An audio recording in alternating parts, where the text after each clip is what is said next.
Если бы существовала награда за самую глупую самоуверенность, этот парень забрал бы ее с легкостью. Мужчина вошел в банк посреди рабочего дня, спокойно подошел к охраннику и с широкой улыбкой показал свое удостоверение личности. Нет, он не пришел за кредитом. Он собирался ограбить банк. Все, что было у него в арсенале, это записка с текстом «Это ограбление, дайте все деньги». Самое нелепое в этой истории — это то, что его никто сразу не остановил. Сотрудники, ошарашенные его вежливостью и странной уверенностью, действительно начали складывать деньги в сумку. Видимо, подумали, раз человек пришел без маски, значит, он точно знает, что делает. Или, возможно, просто решили, что это какой-то социальный эксперимент для телевизора. А дальше еще веселее. Этот гений сел в такси, уехал и оставил водителю свой настоящий номер телефона.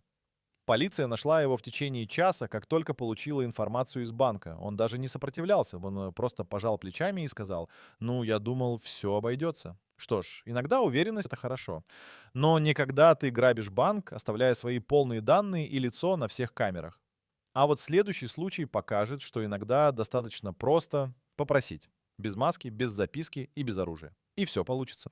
Просто сказал «дай». Некоторые преступники тратят недели на планирование, другие делают ставки на экспромт. Мужчина по имени Дуглас зашел в банк с выражением лица, как будто пришел за переводом Western Union.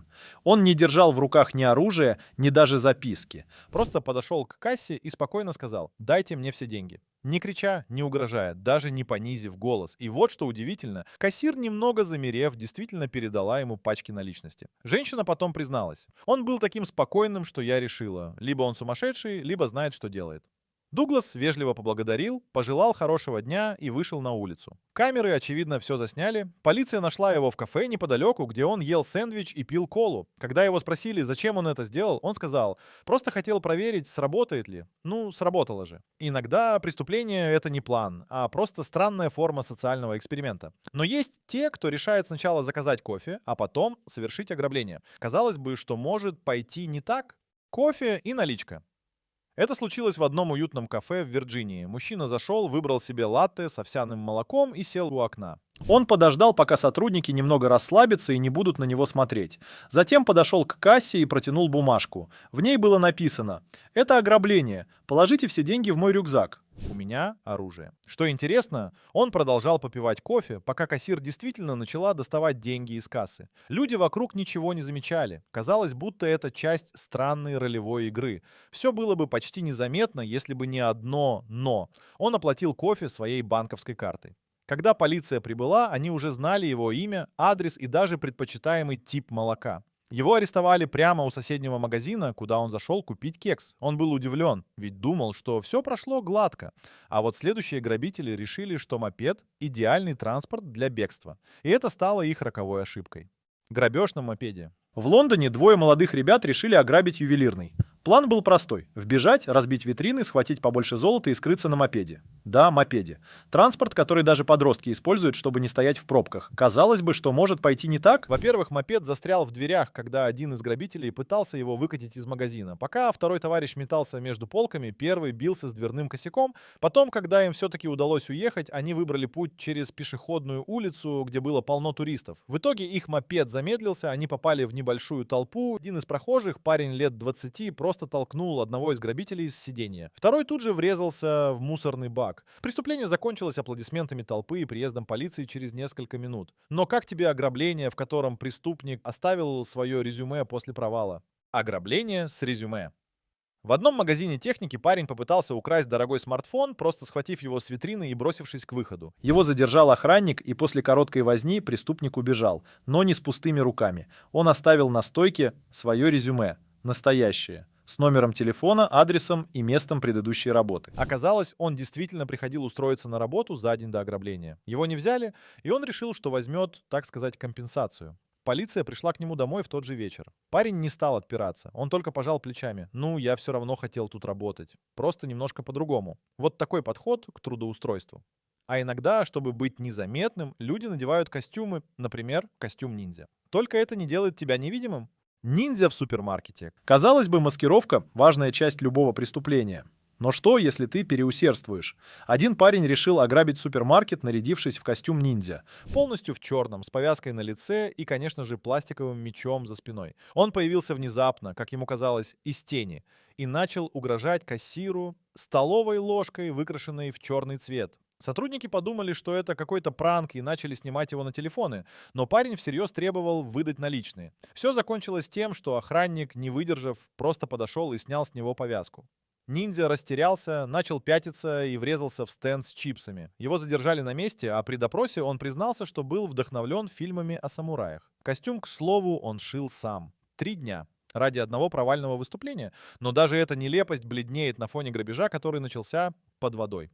Грабеж под водой. В Австралии 2 мужчин решили, что они не просто грабители, а настоящие шпионы. Их план был гениален — добраться до плавучего ресторана ночью вплавь, чтобы камеры не засекли их приближение. Они надели гидрокостюмы, взяли с собой водонепроницаемые фонарики и ножи для запугивания персонала. Вот только они не учли одно — камеры наблюдения были не только снаружи, но и внутри. И весь их стелс-подход был снят от начала до конца. Более того, когда они пытались выбраться из воды, один из них поскользнулся, громко заорал и привлек внимание охранника, который просто вызвал полицию, наблюдая за ними в режиме реального времени. Их поймали в тот момент, когда они пытались скрыться вплавь обратно, но один из них запутался в веревке от спасательного круга. Утопить план ограбления удалось буквально. Следующее преступление как ожившая сказка, только очень странная сказка.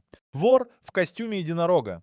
Представь, ты стоишь на кассе супермаркета, в твою сторону идет человек в розовом костюме единорога. Огромный плюшевый зверь с блестящим рогом и радужным хвостом. Ты улыбаешься? Наверное, это чья-то вечеринка или флешмоб. А потом он достает мешок и требует деньги. Голос глухой, изнутри костюма, но намерения вполне реальные. Продавец сначала думал, что это шутка, пока не увидел, как единорог начинает пытаться вскрыть кассу. Все происходящее выглядело как сцена из детского сна, переведенного на язык криминала. Полиция приехала быстро, а единорога несложно было отследить. Он бежал по улице, рассыпая блестки из своего костюма. Когда его поймали, оказалось, что под костюмом он был в пижаме с принтом пони. Он сказал, что хотел внести немного волшебства в серую жизнь. Вот только камера зафиксировала все, от блестящего захода до нелепого финала. Но куда хуже, когда ты действительно хочешь скрыть свое лицо и все делаешь правильно, кроме одного. Шлем и забывчивость. Один мотоциклист в Чикаго решил ограбить заправку. Он тщательно подготовился. Шлем на голове, перчатки, черная одежда. Заходит, указывает на кассу, требует деньги. Все прошло быстро и на первый взгляд успешно. Но вот беда, когда он уходил, решил, что в помещении душно, и снял шлем. Прямо перед камерой, которая все зафиксировала. Его лицо засветилось на всю стену магазина. Через пару часов его фото было уже на сайте местной полиции и в новостях. Когда его арестовали, он объяснил это так. Забыл, что камера все еще работала. Технологии не просто враг преступника, это их персональный сатирик. Следующая история буквально куриная. И не в переносном смысле. Курица и побег. Один пьяный мужчина в Нью-Мексико решил ограбить винный магазин, нарядившись в костюм курицы. Причем не какой-то милой, да той самой дешевой надувной из секонд-хенда. Его план был прост — ворваться, схватить бутылку дорогого алкоголя и скрыться. Он действительно вбежал, громко кудахтая, схватил бутылку текилы и бросился к выходу. Все бы ничего, но он споткнулся о собственный надувной хвост, упал, бутылка разбилась, а он остался лежать, пытаясь встать и безуспешно отбиваясь лапками от охранника. Оказалось, он проиграл спор с друзьями и должен был совершить самое абсурдное ограбление на свете. Ну что ж, задание выполнено. Его арестовали, он извинялся и просил хотя бы сохранить костюм, да, мол, он стал его талисманом. А дальше история про человека, который решил доверить свою судьбу автопилоту. И попал прямо в участок.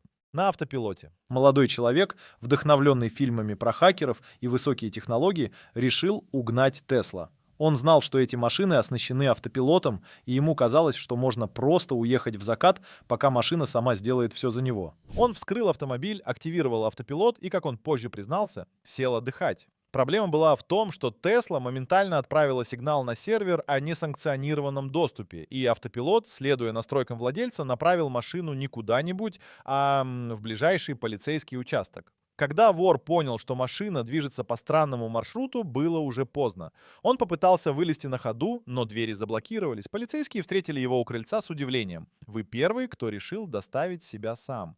И пока одни доверяют технологии, другие полагаются на возраст. Очень почтенный возраст. Ограбление на пенсии. Эта история могла бы стать сценой из криминальной комедии. В Миссури женщина, которой исполнилось больше 80 лет, вошла в отделение банка. В руке сумка. На лице очки и строгий взгляд. Она подошла к кассе, достала записку и положила ее перед сотрудницей. В записке было требование отдать все деньги. Женщина при этом держала в другой руке игрушечный пистолет, настолько дешевый, что казался сувениром из детского набора. Кассир не сразу поняла, что это попытка ограбления, но женщина была настойчива. В итоге ей выдали несколько пачек денег, и она спокойно пошла к выходу. Поймали ее в 10 минутах ходьбы. Она шла медленно, не торопясь, с сумкой и пистолетом, торчащим из кармана. На вопрос «Зачем?» она ответила: «Я прожила долго, мне скучно, и я хотела попробовать хоть что-то дикое». А вот следующая история о том, как переодевание не всегда помогает, особенно если ты плохо понимаешь моду. Переодевание в дамскую одежду. Некоторые грабители готовы на все ради побега. Один из таких героев, мужчина из Флориды, который, убегая после ограбления ювелирного, решил спрятаться, переодевшись в женское платье. На ходу он натянул на себя блестящее вечернее одеяние и парик, и, шатаясь на каблуках, вышел из магазина через черный вход. Проблема в том, что ростом он был почти 6,5 футов, плечик у линейного игрока в американский футбол, а ботинки остались мужские. Даже парик не помог скрыть трехдневную щетину. Он вызвал такси, надеясь уехать, но водитель засомневался в его женственности и незаметно вызвал полицию. Его задержали на заправке, где он пытался поправить помаду в зеркале. При аресте он только сказал: «Ну, я хотя бы пытался быть креативным». Да, и с этим трудно поспорить. А вот следующие грабители сделали еще глупее. Они не пытались скрыться. Наоборот, они рассказали о своих планах заранее. Интернет-расписание ограблений. Они вели блог в ТикТоке, где выкладывали все, с чего начинается их день, какие вещи они берут с собой и точный план ограбления местного продуктового магазина. Они даже опубликовали видео с маршрутом к магазину, указали время и написали, что будет весело. Все это, разумеется, увидели не только их подписчики, но и местная полиция. Те просто приехали чуть раньше, чем указано в расписании, и спокойно ждали у входа. Когда грабители вошли в магазин и начали доставать заранее приготовленную записку, их уже встречали сотрудники в форме. При аресте один из них сказал: «Мы хотели хайпа. Хоть видос залетит». Видос действительно залетел, но уже на официальную страницу полиции. Ограбление по ошибке. Мужчина по имени Рик зашел в круглосуточный магазин, чтобы купить чипсы. Он был уставший, расстроенный и держал в кармане старую бумажку, которую написал другу в шутку. Подходит к кассе, достает бумажку и по ошибке отдает не список покупок, а записку с надписью: «Это ограбление, дай деньги или я стреляю». Кассир в панике бросает все наличные в пакет и нажимает тревожную кнопку. Рик, не поняв, что происходит, забирает пакет и уходит. Только на улице он понял, что вместо чипсов — пачки долларов. Его арестовали через час, когда он сам пришел в участок с извинениями. Он объяснял все так: «Я просто хотел закусить, а не устроить ограбление». Ирония в том, что суд учел его чистосердечное раскаяние и отпустил с минимальным наказанием. Но история осталась, как напоминание о том, что даже чипсы могут довести до преступления.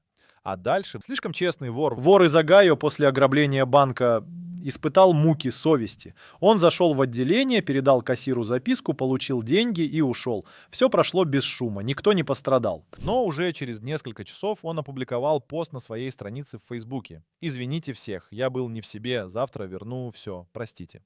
К посту он прикрепил фотографию денег и свои извинения. Комментарии делились на два лагеря. Одни говорили, что он просто хочет смягчить вину, другие, что парень действительно раскаялся. В любом случае, полиция быстро нашла его по GPS-метке, оставленной при публикации. На допросе он признался, что ему было стыдно уже через 15 минут после ограбления. Это не жажда наживы, а коктейль из глупости, импровизации и странной уверенности в себе.